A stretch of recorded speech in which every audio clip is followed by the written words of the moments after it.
Yeah, thank you very much. And I'm not going to belabor it. Congressman Espaillat represents, most importantly, Harlem. But beyond that, New York City and the residents of the state of New York. And he has been a steadfast advocate on the census. It's been our go-to on the census. We sincerely appreciate that. And we know, Congressman Espaillat, that the range of issues that you are confronted with today, from hate crimes and extremism to gun violence, to the economic challenges that our communities face, certainly leave still in your thought processes. You understand how critical census is to all of those issues.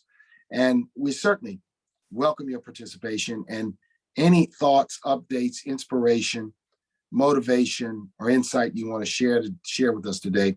So, ladies and gentlemen of the Black Census Roundtable, Congressman Adriano Espaillat. Thank you, Mark, and the National Urban League for inviting me to this so important conversation. I think that very often the census discussion really is hyped up just before the census begin, and then it goes dormant for far too long. And as you know, the impact of the census go way beyond a decade, because when a community is denied because of an undercount of basic services, the impact of the lack of services goes way beyond one decade. It impacts families maybe for a lifetime. And so this conversation is so important, that we address the undercount. And we understand that potentially 14 states, including New York, has significant miscounts, undercounts in the 2020 census. And although my district fared off relatively well in New York, we lost a congressional seat, allegedly by 89 census applications. And so that highlights, right, the importance of this process, right? When you lose a congressional seat by less than 100 applications, census applications, that just highlights the importance of this process. And New York City saw a surge, right, of over 600,000 people in the past decade, taking it to 8.8 million people. But the Black population dropped by, according to the formal figures, dropped by 4.5. So this raises the question, right? How large was the undercount? Or was it displacement or an undercount? And many folks seem to agree that because of the interruption and the meddling of the former president and the former administration, we were negatively impacted on the count. And for that reason, I have sent a letter along with my colleagues to the Census Bureau, asking them for and demanding that they develop a plan and examine and implement approaches to mitigate the impact of the undercount of Black, Latinos, and Asian Americans. So this is a very important issue, and we must all collectively push to address it and not allow it to be swept under the rug. Excuse me. So with that said, I think that we must build coalitions with other communities that were also undercounted and begin to develop a solid strategy to get more detailed, granular information from the Census Bureau, so we can assess the magnitude of the undercount. And then we could also formally propose some solutions to that undercount that will help us mitigate the kind of lack of services and resources that our communities will be subject to for the next 10 years and beyond. So I thank the National Urban League for your leadership on this. In many ways, this is just sort of like a sexy issue when it's happening and you see and you hear a lot about it, and then it disappears. But again, the budgets are impacted by it at the state and municipal level.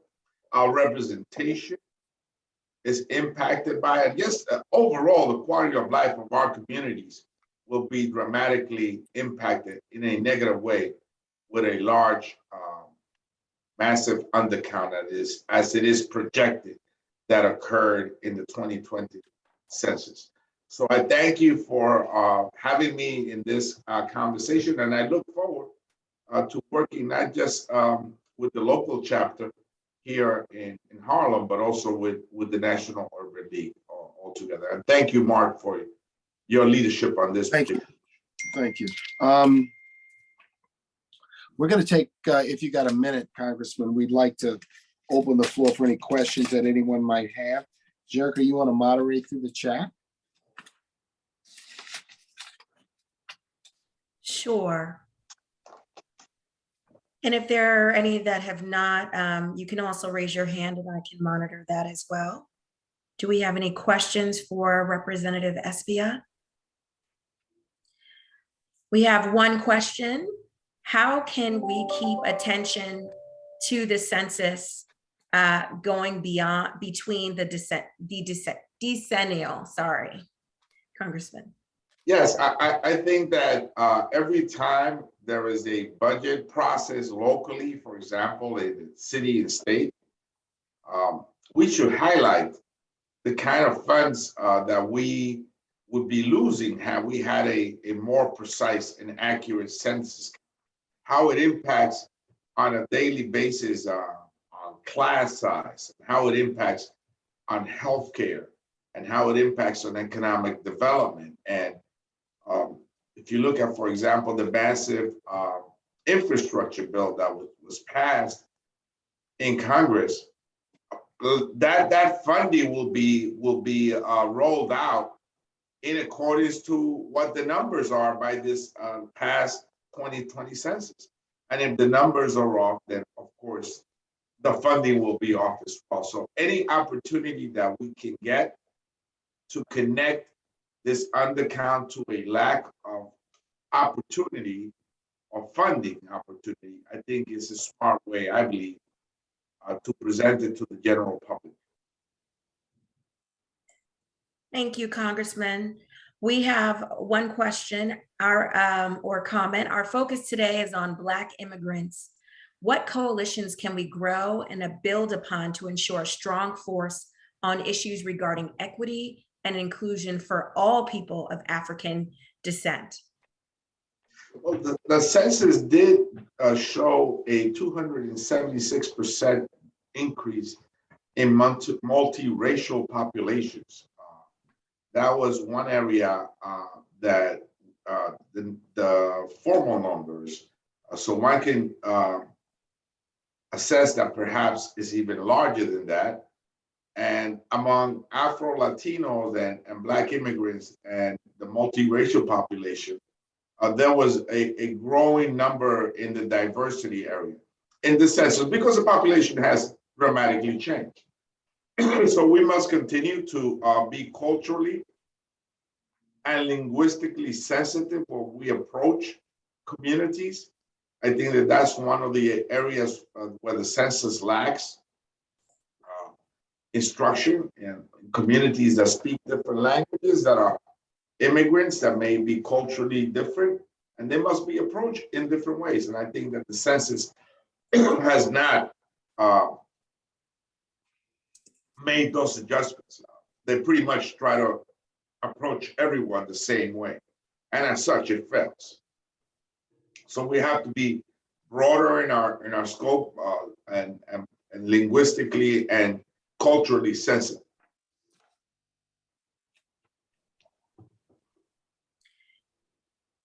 Thank you for that. And we also have a question from Reverend Patrick Young. His question is, do we know how much money was lost in New York State? I'm sorry, I missed the question. Oh, no worries. I'll repeat it. The question is from Reverend Patrick Young. Do we know how much money was lost in New York State? We haven't had an accurate accounting of it, but we know that it's larger than the undercount is much larger than 10%. So we can make an assessment there. But that will be a good project to work on to get an actual count on how much money it will be lost because of the undercount. Thank you, Congressman. Last call for questions.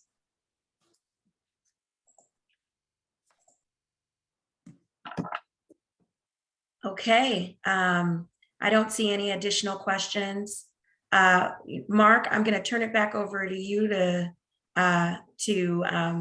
wrap things up with the congressman, and then we can move on to the next section. Hey, Thank you so Congressman, much, Congressman. thank you. Esbiat. Yeah, thank you very you. much. We want to give you a big hand for your advocacy and for work and for taking time to meet with us. We need to continue to work on this, to rectify, to keep pressure, to keep attention. You are so right.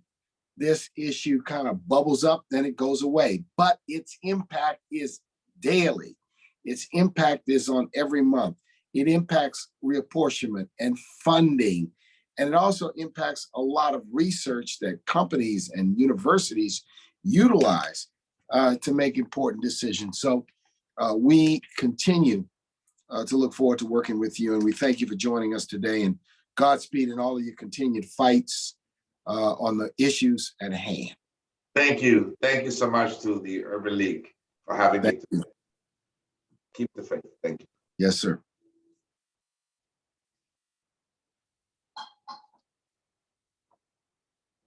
All right.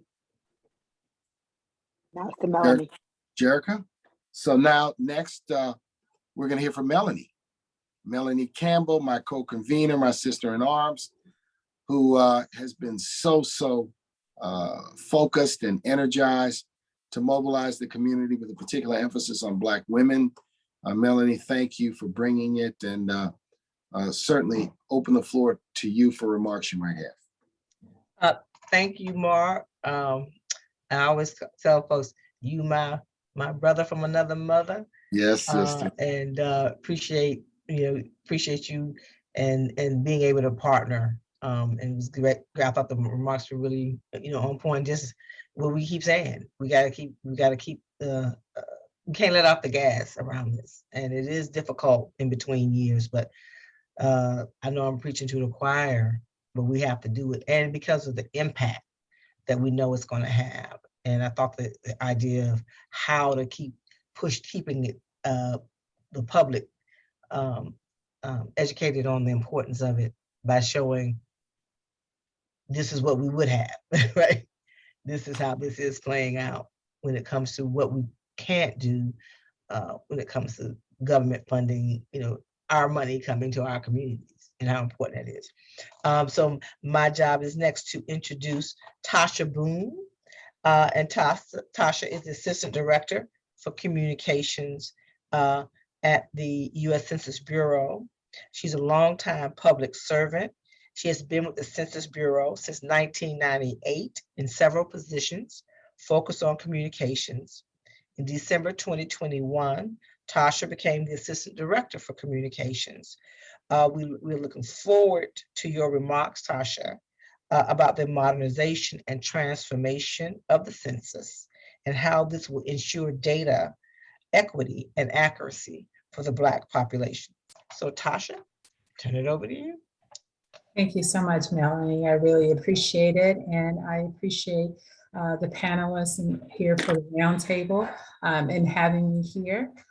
Much of my work and experience at the Bureau has been around the decennial census communications campaign planning and implementation during my tenure here. Unfortunately, our director, Robert Santos, had a scheduling conflict, as you know, and couldn't be here today. That prevented him from being here, but he sends his regards. He wanted me to make sure that I let you know, and he looks forward to seeing you at the next meeting opportunity, which I think is coming up and will be on his schedule. However, I'm excited to be here today and to learn more from you and seek feedback and how we can better be public servants at the Census Bureau in our pursuit to ensure that communities of color are engaged, are counted, and get educated and training and equitable access to the data, which helps empower them and their communities. So in conversations like this today and having these discussions are very important, as you said, to not stop and continue. 2020 is over, but we're moving right into 2030 and still having conversations around 2020. And we need to continue that throughout the decade. I assumed this new position around the same time as our new director started at the end of December of last year. As you know, I've been at the Bureau for many years and got the opportunity to work with and learn a lot from Jerry Green. So I'm very excited and have been that she's been with the National Urban League and helping them. And I look forward to working more closely with the UMA. So thank you also for your impressive and impactful innovation during the 2020 census. Your organization did a lot in engagement and outreach to help supplement and do even more because obviously trusted voices are what's important. And we can all agree that the 2020 census was not like any other census that we had in recent memory. The pandemic obviously challenged our society and impacted our most vulnerable people and communities. When the pandemic's grip was on our society the strongest, we had to still deploy our field reps to knock on doors across our nation. And we did that. And we didn't do it alone because with your support, obviously we achieved what we were able to do, even though unfortunately we had an undercount in many communities, including the Black community. It interrupted our outreach plans and you all pivoted it with other creative ways of promoting the census and helping to ensure that we were counted. You educated your communities and our communities and using a number of different ways, including leveraging social media and virtual events. I know that despite these comprehensive plans that went into developing and implementing and trying to ensure that we got the communities, we still had the undercount. But I know, like today, you are still engaged in the fight and it's not over, and we're continuing to work on 2030 and starting early now. And that's what's extremely important. Even though our director couldn't be there here today, he did want me to cover a few of his key focus areas. And he has 3 key focus areas that I'll talk about. And it includes our transformation and modernization efforts that are underway already here at the Census Bureau. Now, I do believe some people come prepared to have drama at the meeting, but I don't think they're part of that group. I think not everyone's on mute. I agree with you. I'm trying to figure out who's not on mute.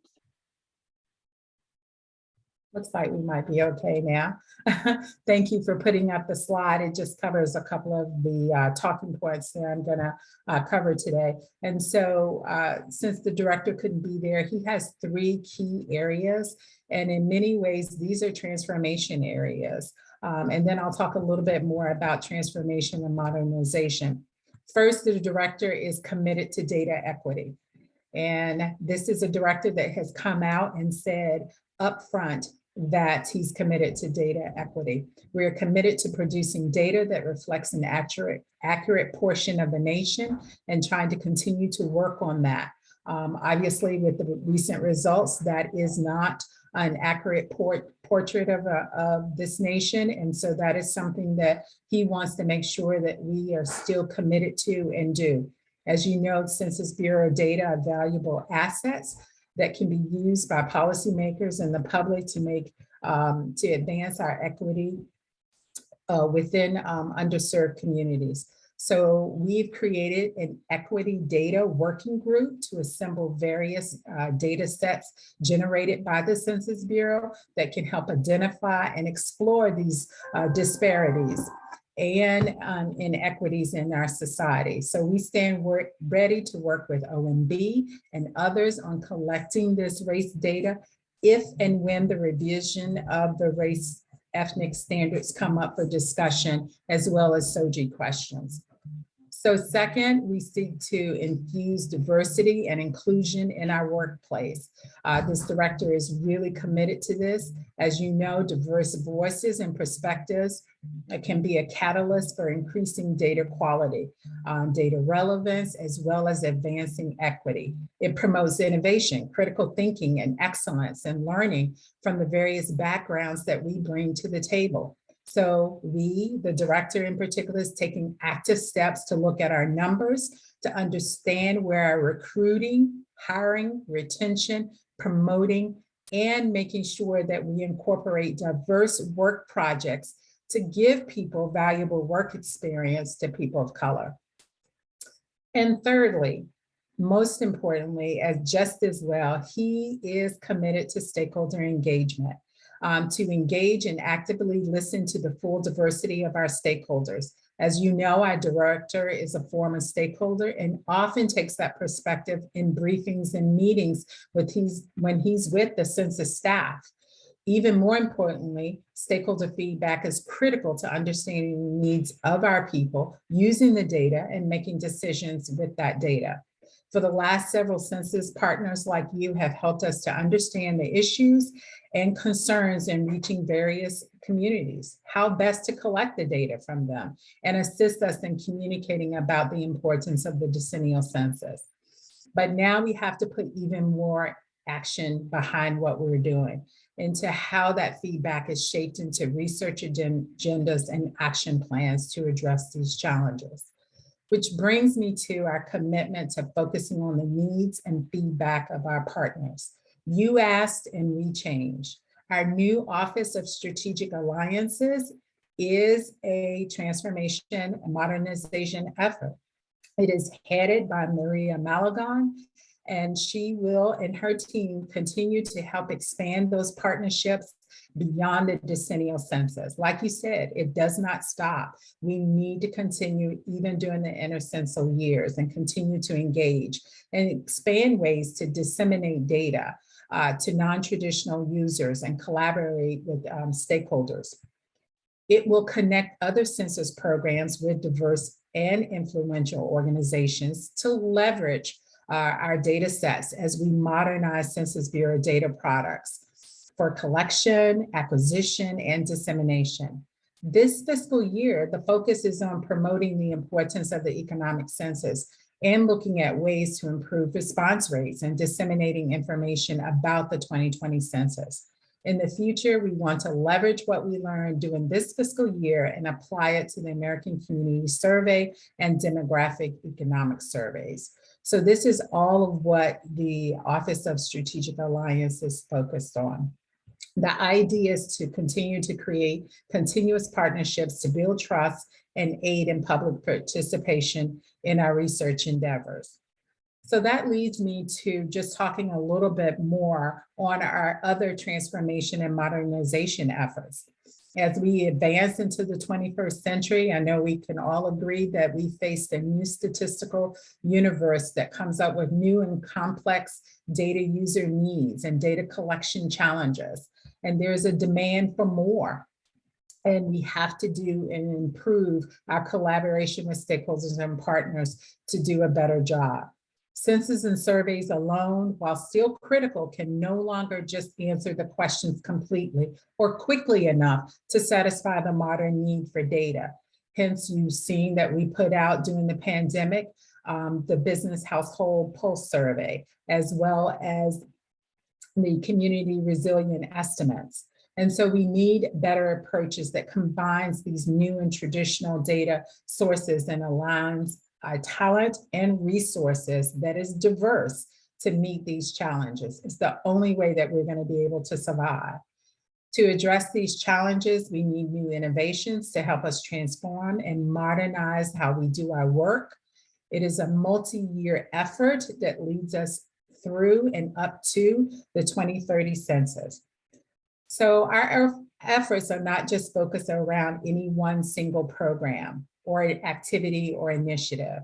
We have three major key areas: employee-driven initiative, and this is really the opportunity to hear from our employees who are our greatest asset. They are developing and pursuing numerous initiatives that they have thought of that is going to help ensure that the Census Bureau does a better job in the work that we're trying to accomplish. And then we also have continuous innovation.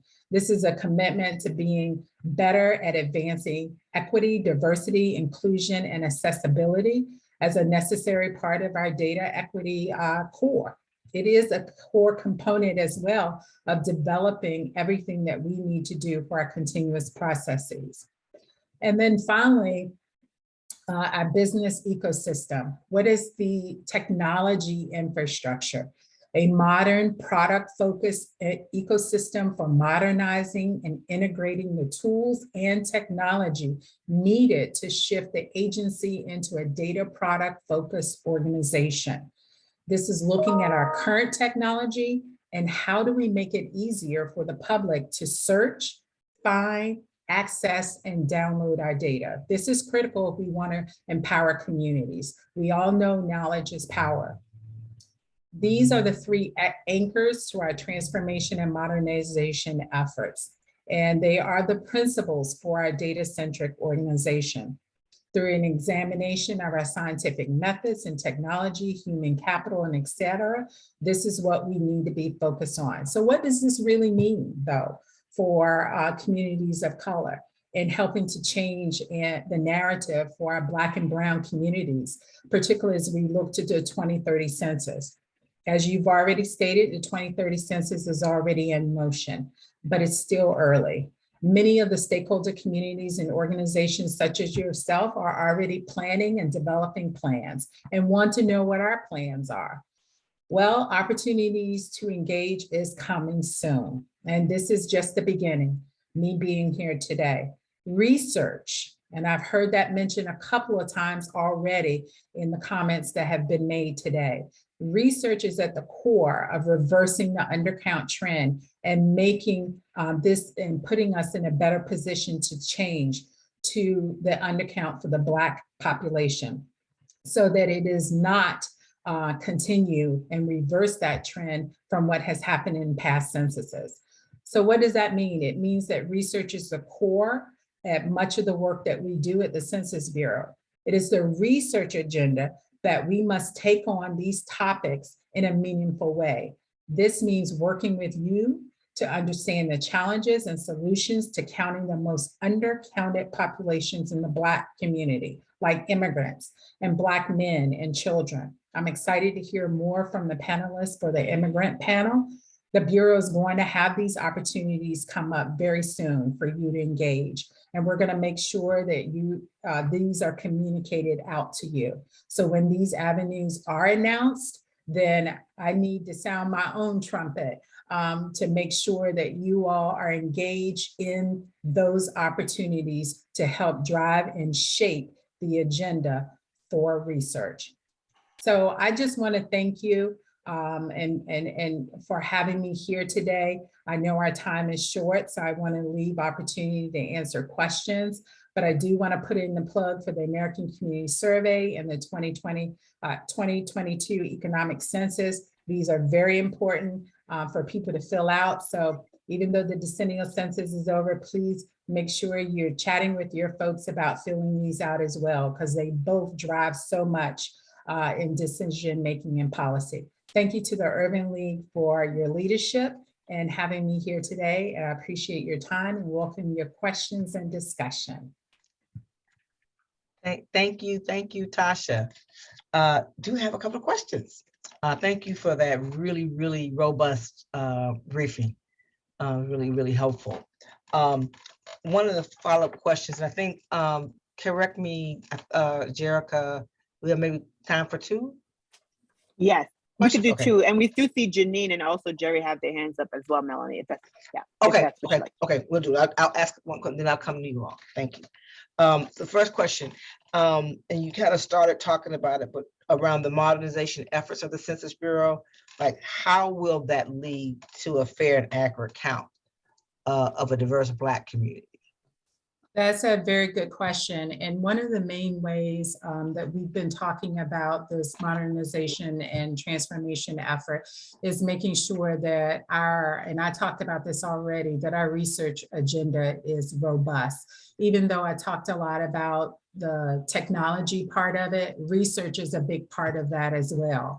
And I mentioned at the end, and don't want to lose sight of that, that the director, when I talked at the beginning, is very focused on data equity and inclusion. And he wants to make sure that we are listening to stakeholders and that the research agendas, that they help inform that. And that, again, is my main reason for being here, that pretty soon those opportunities are going to come out to engage. And we need to hear from you on what should be on that research agenda to drive what's going to help and change things for the Black and Brown communities.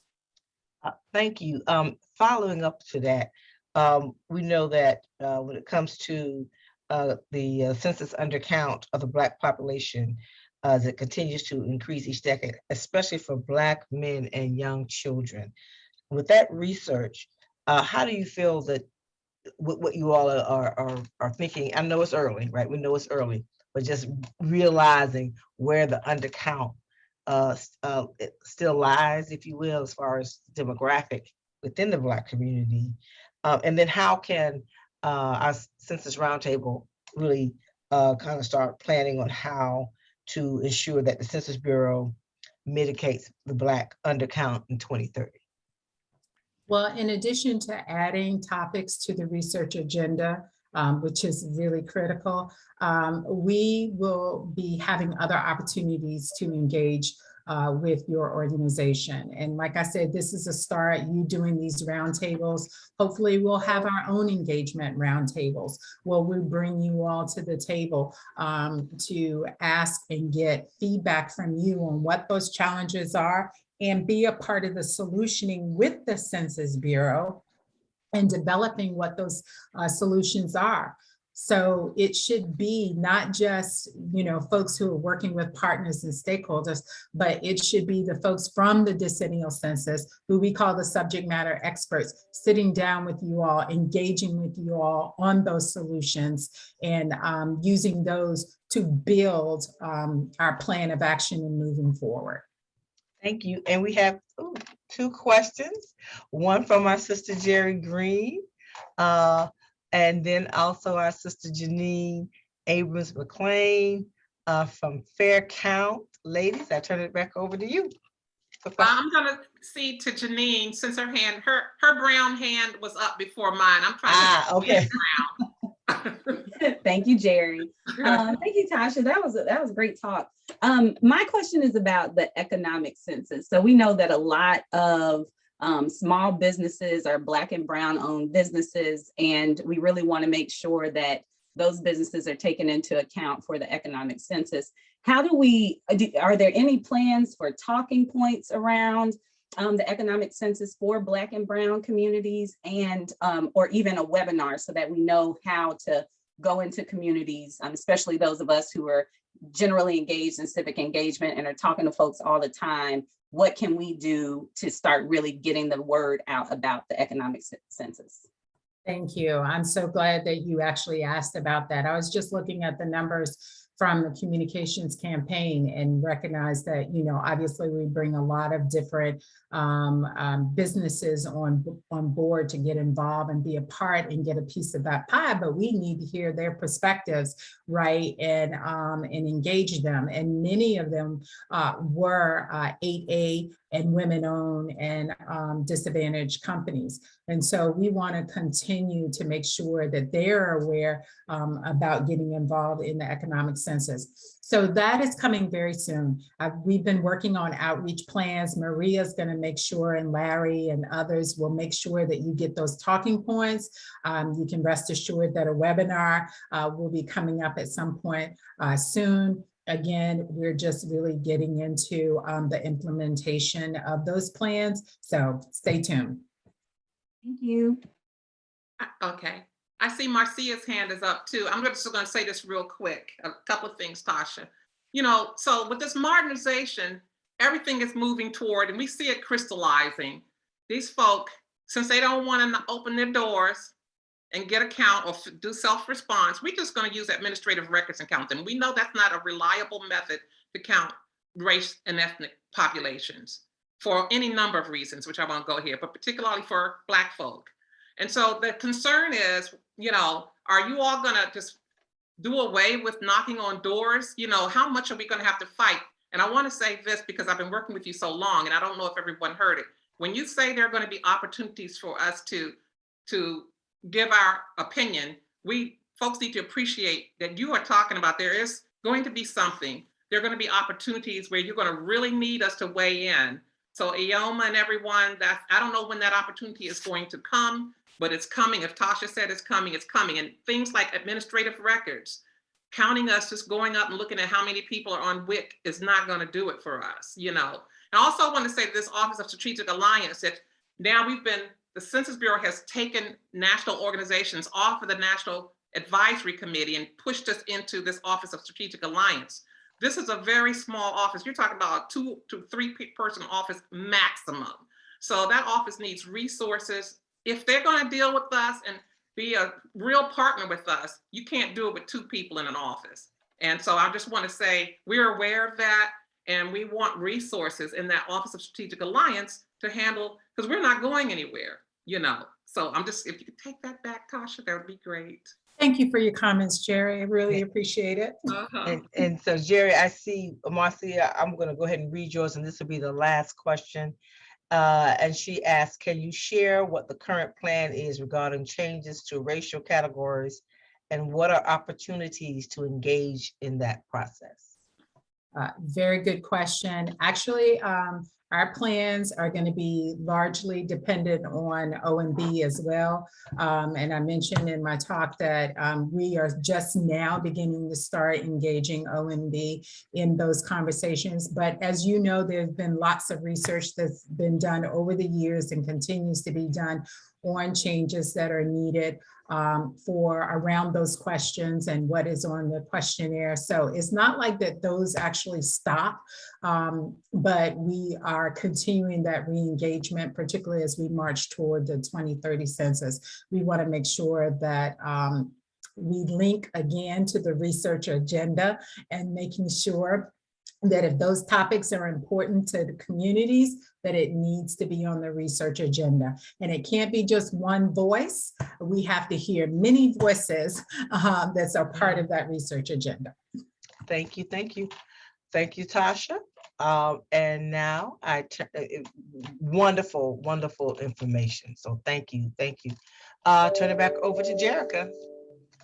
Thank you so much, Melanie, and thank you, Tasha, for joining us and sharing that wealth of information. We look forward to continuing to communicate with you on these issues, and just thank you again for your time. I am thrilled for our next panel. It's a very special panel with a focus on Black immigrants, and it will be moderated by Rose Pierre-Louis, who will then introduce our speakers. But let me first just say I am honored to have Rose join us, and I want to share with all of you a little bit about her background because it is indeed impressive. So Rose is the chair of the Haitian Roundtable, and she is the Chief Operating Officer at NYU Mixed Silver Institute. Rose is a highly recognized public sector leader known for driving social and economic change. From 2014 to 2016, she served as senior advisor to the New York City Commission on Gender Equity. And prior to that, she served as a commissioner of the Mayor's Office to Combat Domestic Violence. In 2006, Ms. Pierre-Louis became the first Haitian American in New York City's history to serve as Manhattan Deputy Borough President. And she served in that capacity until 2013. So prior to all of that, before she entered government, Rose practiced law for 17 years and served in leadership positions within the legal services organizations, representing survivors of intimate partner violence. From 1998 to 2005, She was also an adjunct professor at Fordham University School of Law. She is the founder of the Haitian Roundtable, which she now leads, and is recognized as one of the leading advocates within the Haitian community. And with that, Rose, I will hand this off to you and look forward to this panel. Thank you so much, Jerica, for your introduction, and good afternoon, everybody. It's so great to see all of you. Let me begin by first thanking, I claim him as a Haitian, Mark Morial, our esteemed president of the National Urban League, for the opportunity for the Haitian Roundtable to participate on the Black Census Roundtable. It's been a tremendous experience. I've gained so much information to bring back to the community, and of course to the National Urban League. And I would be remiss to not also thank Melanie and Jerry for their tremendous leadership, along with the members of the roundtable. Today, we're going to talk about an issue that has been a focus of mine through my work with the Haitian Roundtable, and I know for many of our experts that we're going to be hearing from today. And we're going to focus on Black immigrants. And what we've talked about repeatedly throughout today's conversation is the outcome of the 2020 census being a significant undercount of Black and Hispanic populations, exceeding the net undercount from the previous census in 2010. What we also know is that for Black immigrants, which is a growing share of the overall Black and African-American population, is that we fear that as a result of the undercount, that they will face hardships due to the lack of fair and equitable state and federal funding. And this is something that we must keep forefront in mind. Today, we will hear from two experts for approximately 10 minutes each, who will share with us what they know about Black immigrants and how can we serve this population and ensure that there's a fair count as we plan for the 2030 census. Once we hear from our experts, we'll take questions from the audience, and we have some prepared questions as well.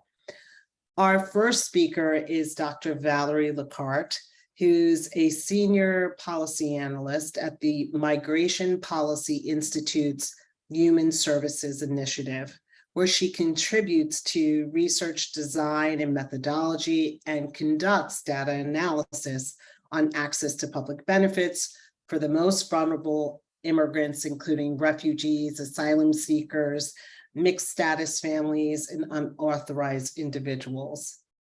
The Migration Policy Institute is a nonpartisan think tank. Valerie, thank you so much for joining us this afternoon.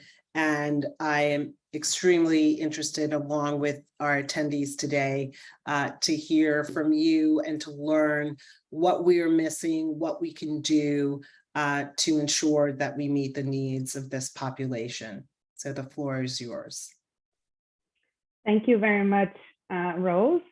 Thank you, everyone, and thank you to the National Urban League for inviting me. I'm very excited to be here, and another fellow Haitian here, Haitian Canadian, and I'm excited to talk about Black immigrants. I want to say that as part of my work at MPI, at the Migration Policy Institute, I'm part of the data team, which is a team that looks at data more across the whole organization. And we have been especially concerned with the question of the undercount in the 2020 census, seeing that for us, everything we do has to do with the immigrant population.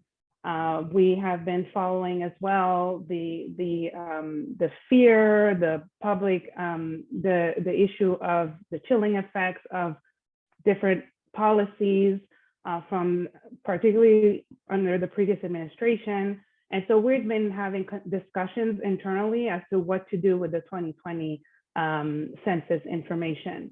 And as was highlighted by Ms. Tasha Boone, the ACS, the American Community Survey, is especially important for us. The the presentation that I'm going to show you right now is based on, a lot of it is based on the American Community Survey. And so it is very important for us to participate and to think about it between the census years.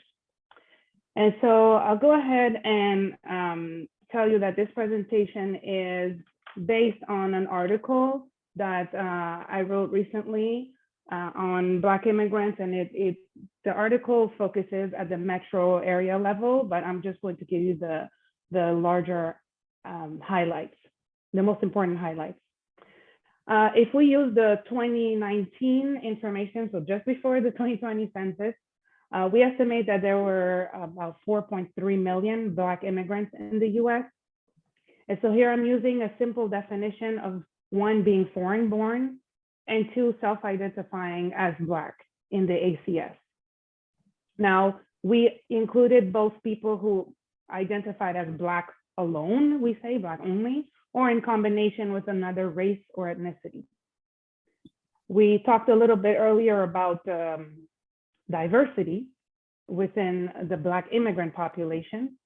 So when we look at ethnicity, as you know, in the census, you can choose ethnicity. There's ethnicity separately, a question on that, and then the question of race. And so there's about 420,000 immigrants who identified as both Black and Latino. And so that means that Afro-Latino immigrants are about 10% of the Black immigrant population. And most are from the Dominican Republic. And there are smaller numbers coming from Mexico, Cuba, Panama, Honduras, and even smaller numbers from other countries. Some people are surprised by Mexico sometimes, but it's because, you know, the Mexican immigrant population is so large to the US that of those who do identify as Black, well, they count, and it makes a difference. The second question on race,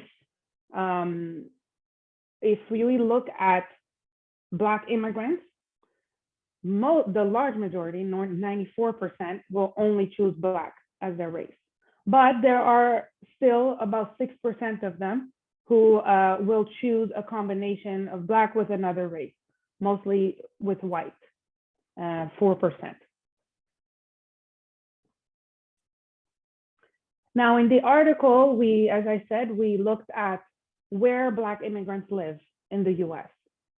And in terms of metro area, the top metro areas by far are New York and Miami.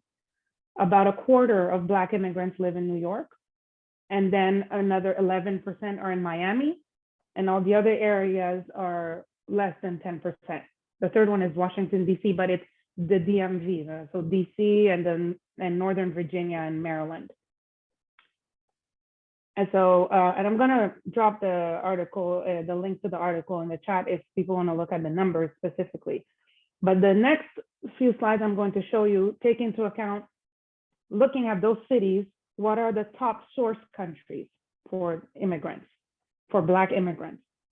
And it's clear that when we look at the national, at the US level, the top source countries for Black immigrants are Jamaica and Haiti. Jamaicans and Haitians, you will see, as I show you the 5 top metro areas, that they appear in each one of those cities. And so Jamaicans and Haitians, especially in New York and Miami, a lot of other Caribbean groups, and as a lot of you know, the Caribbean migration in itself has a longer history to the US, and so we have an established diaspora. And when we look at, for example, Washington, DC especially, there are more African immigrants. And Nigerians and Ethiopians are the largest groups of African immigrants, and it's been growing. The African migration has been growing tremendously, and it is the fastest growing immigrant segment, actually, out of all racial and ethnic groups. Boston is interesting. I would note just because it's so there's a lot more diversity, it seems. So Haitians are about 30% of Black immigrants there, but then you have Cabo Verde, right? Cabo Verde, which is relatively small country in Africa, but where they speak Portuguese, but they're a relatively important community. And if you look at the margins here, I mean, we're talking about numbers for those communities that are under 20,000 people. And so this is where the questions that Congressman Espaillat was talking about, you can in fact lose congressional seats or services, access to certain services, languages, etc., if we're looking at margins that are so small. Importantly, I also wanted to look at the immigration status. This is something that we do at the MPI.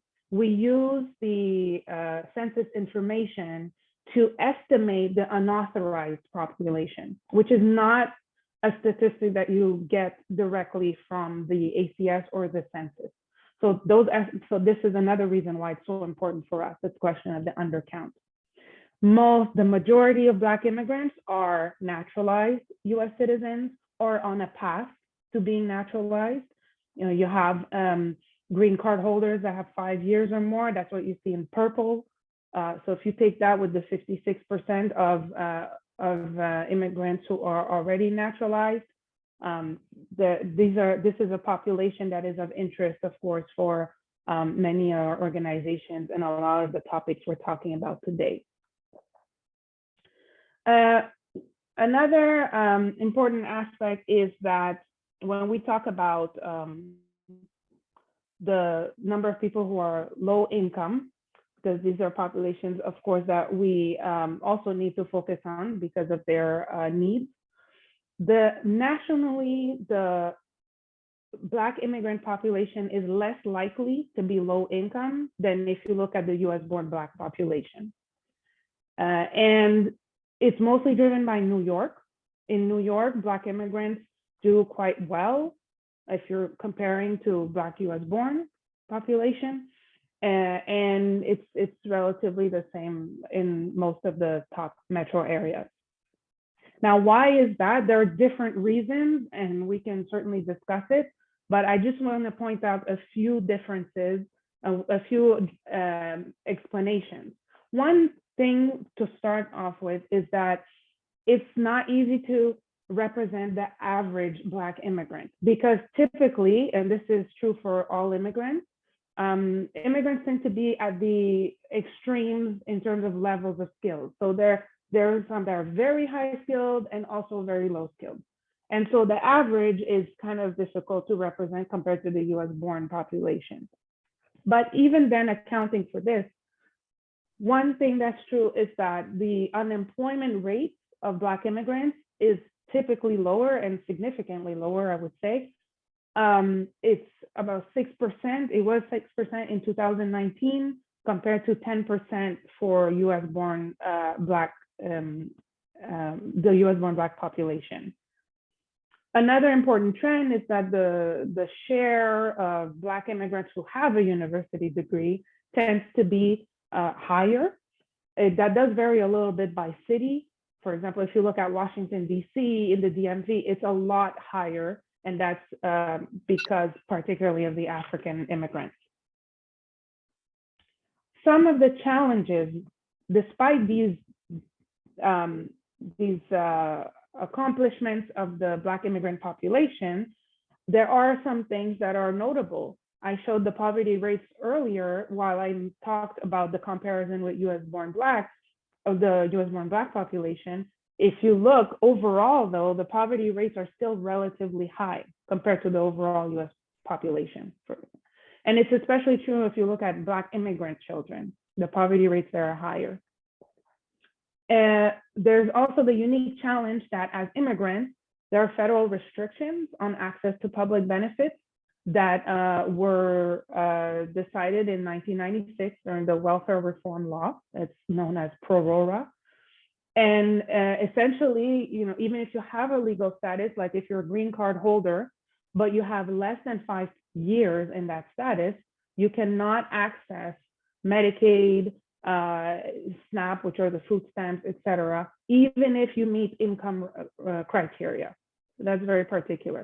The other way of seeing this is a particular challenge. It's what we call the working poor. So the working poor are, if you look at the population who is considered low income. So if we take the standard definition of 200%, having an income that is 200% of the federal poverty level.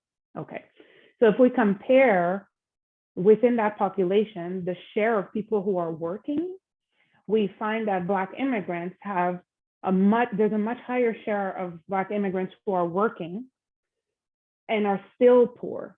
So this is a breakdown by city. If we just look at New York, the first 3 bars, it's saying that comparing people who are low income, 41% of Black immigrants are working, while it's 27% and 28% for Black and white US born people. And so what that means is that despite the fact that they're working, that the percentage of them working is much higher, they're still in the same income category, which signals that there's a problem of job quality when it comes to immigrants who are in those income brackets.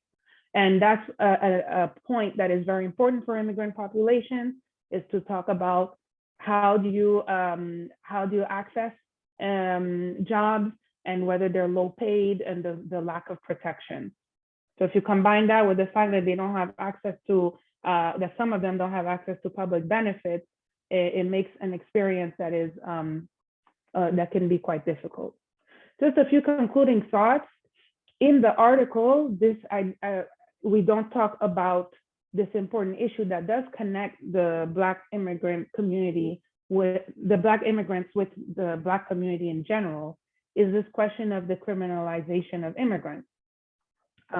There's research that shows that they tend to have higher rates of detention, of removals, of deportations.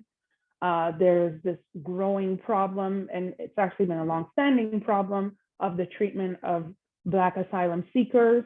It became more visible in the fall of 2021 with the events of the Haitian migrants in Del Rio, but it's something that has been in the system for decades.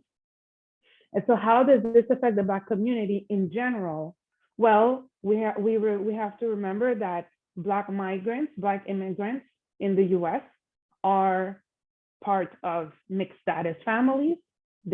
Some are mixed, have members in their families who may be unauthorized or who fall into immigration statuses that are more vulnerable to some of the issues we talked about.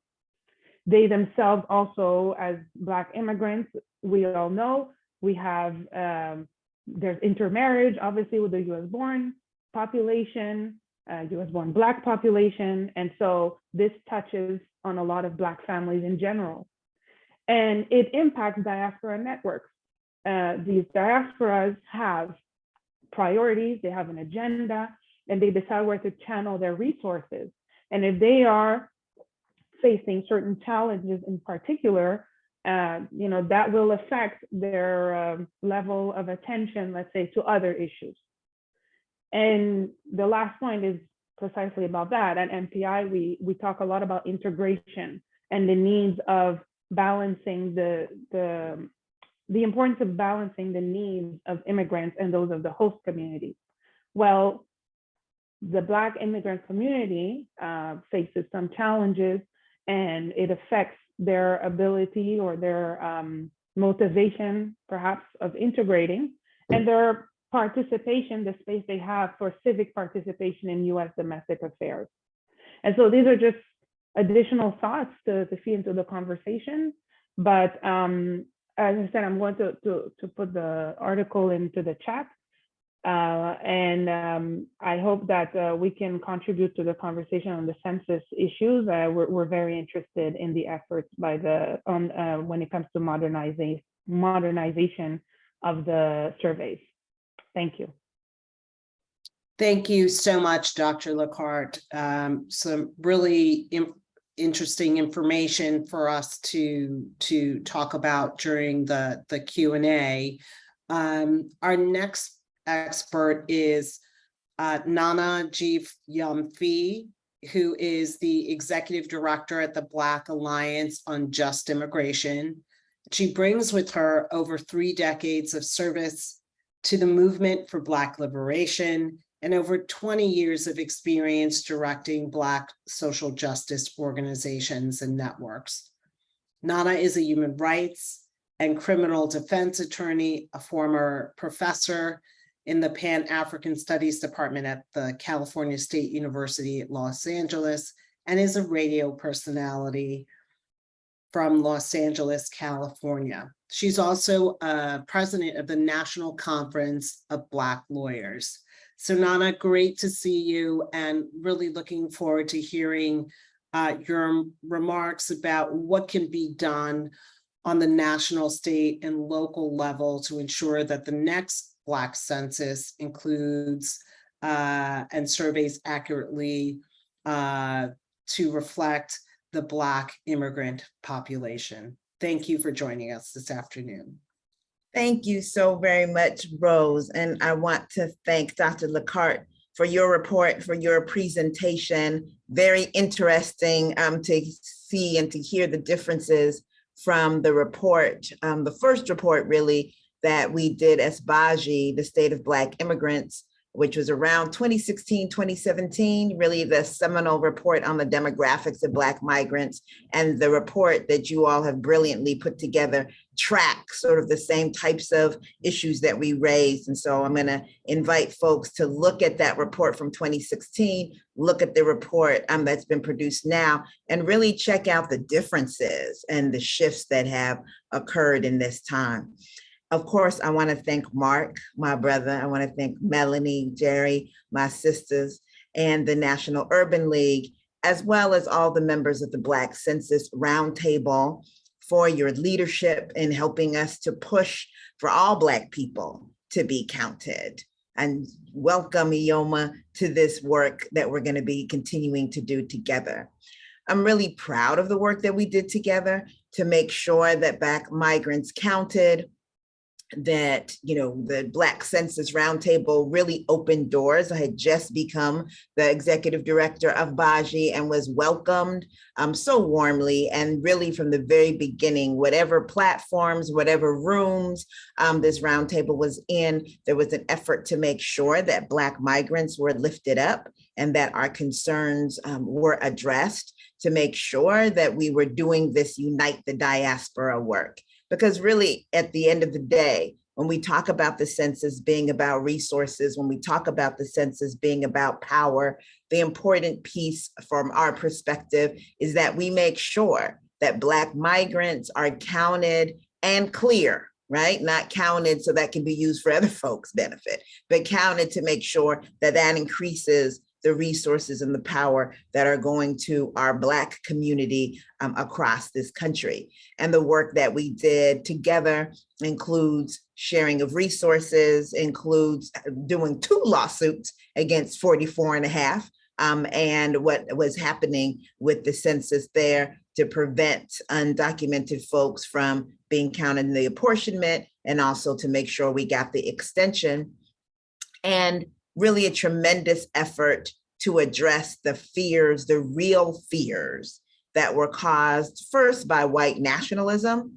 We had a white nationalist administration that made it very clear that it had no intention of having, at least from the top, Black folks be accurately counted.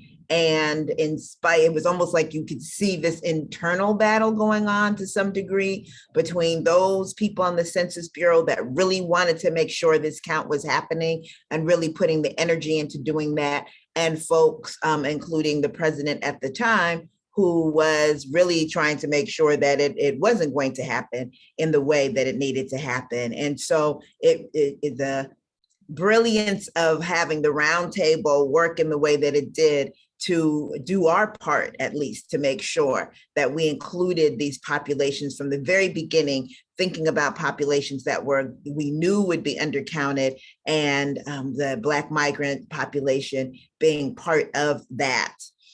There was, of course, the pandemic that's been talked about that, is still happening, but at that time we were really in the grips, very unclear about what was going on. And so we had, for Black migrants, this fear of government, right? And fear of a government that they had a reason to be fearful of, was not a joke, right? And as well as this fear of disease. We are the ones who were still working, right? Who were still getting sick, who were still dying. We know Black people died disproportionately as a result of COVID. And so that real fear was there. But we also saw such a desire on behalf of Black folks, including Black migrants, to make sure to be counted. And I think it's important to name that, because there was this notion that Black people are trying to avoid being counted, right? And that Black migrants are trying to avoid being counted, Black men, Black children. But that's really not the case. There really was not the support that was needed in order to make sure that Black migrants and other Black folks would be counted. And, we ended up having to work with the roundtable to be that support as trusted messengers to make it happen. And so one of the things that we did was we really committed in an unprecedented way. Baji's been in existence since 2006. We ain't never been in the census like this, but we were in it to win it. So it was just a focus, and having that as one of the main things that we were doing. The other piece was to really focus on how we dealt with this basic fear. Fears that are general Black fears. Black folks generally don't want people in their business, right?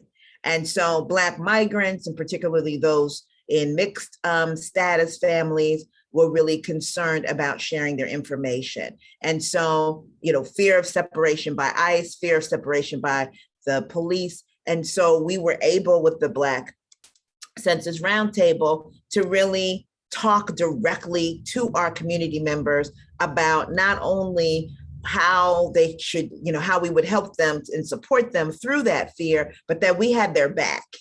That if in fact we saw that the administration responded, that ICE responded by coming after our people, that we were going to be there, whether it was helping on the local and ground level, to filing lawsuits, to pushing back with Congress, that we were going to make sure to have their back. They weren't just walking a tightrope without a net. And we were able to do that because of the folks who were at the Black Census Roundtable making it happen. We also had to address the lack of cultural competence. We heard the representative even talking about the issue of language access, which was critical. Yes, 1 out of every 10 Black people in this country speak Spanish, but you have a lot of other languages that are spoken. And when you look at the census, it's like, okay, we have all of these 52 languages. You can call a number, you can push a button. None of that works when you're already trying to get folks who are fearful, who are concerned, to now engage. And so with Baji, we did in-language materials. We took the information that the census provided and translated into languages. We did video, because some languages actually people don't read that well. They speak it fluently because it's meant to be an oral language. This is all stuff that we expect that part of this modernization will include. Modernization does not just mean we'll all be able to use things that have wires and fiber optics. It means that it's going to be as inclusive as possible. That's what a modern world should be doing. And so we expect that that will be part of what is going to happen for 2030, that there's going to be multiple languages, that there's going to be video access, meaning that there'll be a video description in various Black languages of how we are able to fill out the census, the importance of doing the census, et cetera. And looking at how you also define who is Black. This time around, Black Somali folks, but they're Black. Tunisians, Libyans, others were calling Baji trying to find out, do we check Black or not check Black? Because according to the census definition, we're not Black people. That's absolutely ridiculous. I have no idea where the census gets its notion of what is what race, but I'm here to tell you that Black people are global. And there's a Black global population here in the United States. And so that was a very important piece of the work that we did and the work that needs to be done as we look at 2030 and what the census can do to make sure that happens. And then lastly, I would say, looking at the resourcing, how will the census make sure to resource Black orgs doing this work, particularly Black migrant orgs? We know from being in the immigrant roundtables that other folks got bazillions of bazillions as compared to what Black organizations got to do this work in terms of resources, both financial and otherwise. And we need to make sure that that happens here as well with respect to Black migrants and that we are not invisibilized. 1 out of every 5 Black people that you see in the United States is either a person that's foreign born that's Black or a person like me that was born in this country. And so we cannot be invisibilized, we cannot be ignored, and we certainly should be resourced and centered in the ways that other groups are centered when it comes to the census. I'll stop there. Thank you. Thank you so much, Nana. So I just couldn't stop nodding my head because you were just hitting all the things that I know within our communities, some of the challenges and the frustrations we feel in terms of how we are engaged and how we are talked about. I know that we are extremely short on time, so if there are questions, we will make sure to get them to our 2 experts, but I have extreme confidence as we plan for 2030 that we will ensure that the voices of these constituencies are included, integrated, so that we are strengthening our coalition and to ensure that Black people, whether you were born here in the United States or you've come from abroad, are properly counted. So thank you so much for this opportunity. Thank you. Thank you so much. Throwing it back over to Jerica. My apologies. Well, thank you so much, Rose. And thank you, Valerie and Nana. We really appreciate the information you shared, really your dedication to this work and leadership in this space. We are a little short on time.